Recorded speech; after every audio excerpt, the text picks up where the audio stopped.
Nah, menurut pendapat saya, kenapa bahasa Inggris dipilih menjadi bahasa internasional? Satu, selain negaranya maju, ya pemikirannya maju, orang-orang di negara Inggris pemikirannya maju, terus pernah menjajah beberapa negara. Yang kedua, tensisnya, kalimatnya itu jelas waktunya. Jelas maksudnya tense itu sebenarnya adalah artinya waktu. Jadi buatlah kalimat atau nyatakanlah sebuah cerita sesuai dengan waktunya. Nah, dari situ awalnya saya mulai menyukai bahasa Inggris. Oh, ternyata begini. Gitu ya. Nah, kalau kita bandingkan ke bahasa Indonesia, di bahasa Indonesia menurut saya hanya ada 3 tenses. Yang yang ada kata sudah. Ya, sudah atau telah, akan dan sedang. Jadi ada 3. Nah, kalau di bahasa Inggris itu jelas kapan kejadian tersebut terjadi, pakailah dengan tense yang benar.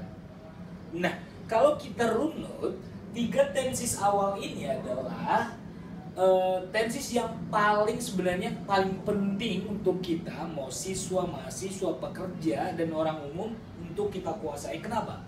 Karena step atau stage fase hidup kita itu ada di masa lampau, masa sekarang yang hari-hari kita jalani, dan kalau kita masih hidup ke depan ada future. Ya. Oke, jadi tenses yang 6 ini sebenarnya adalah menurut saya yang sangat penting. 3 yang sangat atau paling penting, dan 3 lagi ini sesuai dengan pekerjaan masing-masing. Oke. Kalau yang 3 ini adalah umum.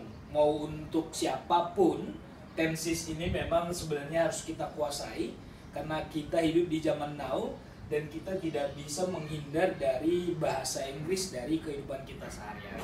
Nah, saya jelaskan, simple present itu berarti menjelaskan kehidupan sehari-hari.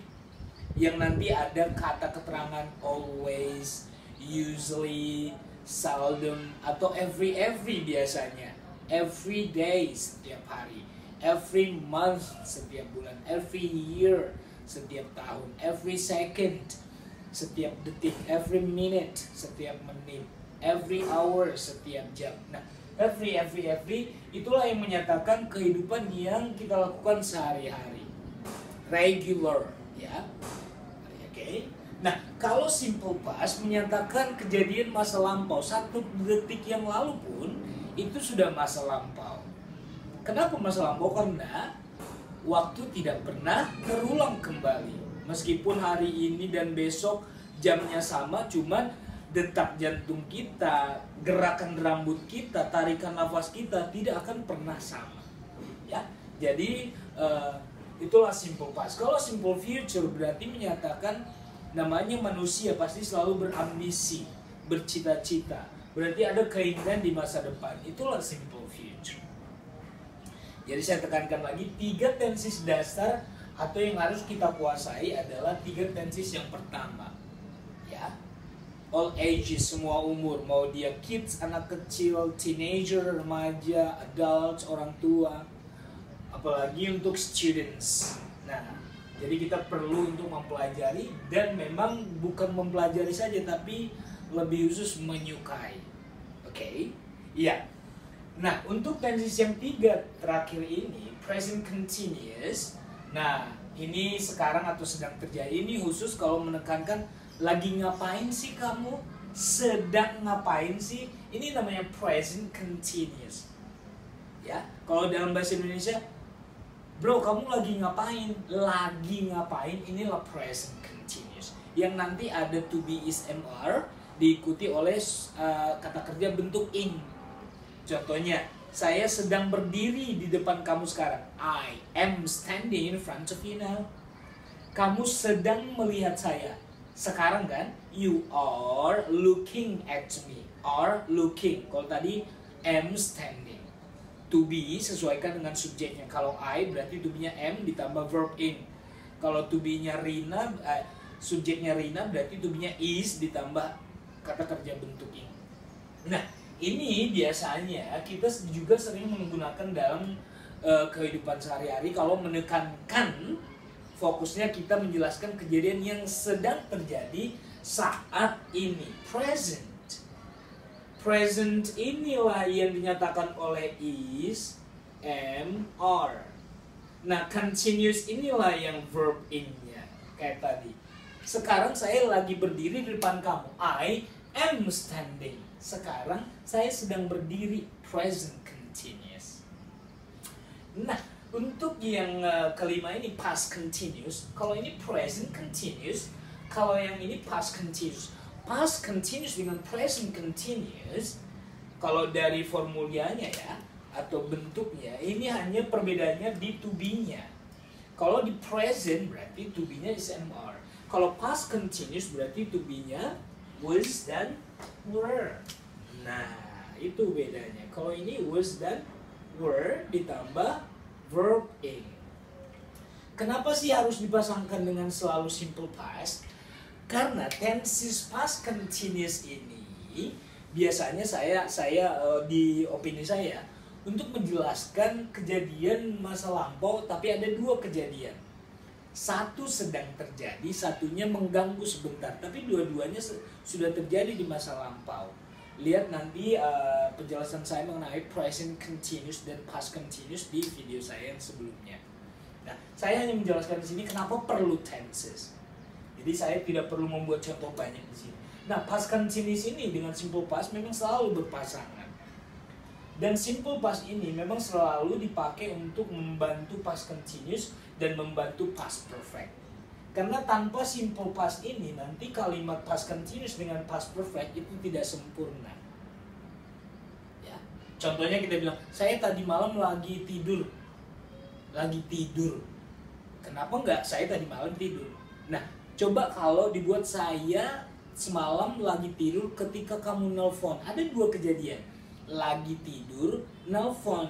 Mana kejadian yang sedang? Ya laginya. Mana yang nelpon? Itu yang mengganggu sebentar. Nah, ada dua kejadian tadi. Lagi tidur, nelpon. Mana yang sedang terjadi di antara dua kejadian tersebut? Lagi tidur. Mana kejadian yang mengganggu atau yang terjadi sebentar? Nelpon. Jadi kalau kita buat ke dalam bahasa Inggris, I was living at my room when you called me last night. Jadi ketika telepon saya cek paginya, kamu miss call-nya sudah berapa kali gitu. Berarti saya lagi tidur tadi malam waktu kamu nelfon. Nah, mana yang sedangnya itulah yang past continuous. I was sleeping last night when you called. When. Ada kata when nanti sama while. Kalau while nanti diikuti oleh yang in-nya. While I was sleeping last night, you called me. Kalau kita pakai when, setelah when nanti yang simple past-nya. I was sleeping last night when you called me. Nah, jadi di tenses past continuous ini ada dua nanti, was sama were. Oke, yang terakhir ini, kenapa perlu kita mempelajari past perfect? Nah, kalau kamu memahami penggunaan past perfect ini biasanya ada di dunia interogasi. Nah, past continuous dengan past perfect biasanya dipakai oleh di kepolisian untuk menginterogasi kejadian-kejadian yang terjadi di masa lampau. Kalau yang ini ada yang satu sedang terjadi, satu mengganggu. Kalau yang past perfect dengan simple past ada dua kejadian tapi satu kejadian sudah sempurna selesai dulu, baru kejadian kedua menyusul. Contohnya gini, tadi pagi saya sudah sarapan, baru saya pergi ke kampus. I had eaten my breakfast. After I had eaten my breakfast, I went to campus. Mana kejadian yang sudah duluan? Kan ada dua kejadian, makan atau sarapan pagi dan pergi ke kampus.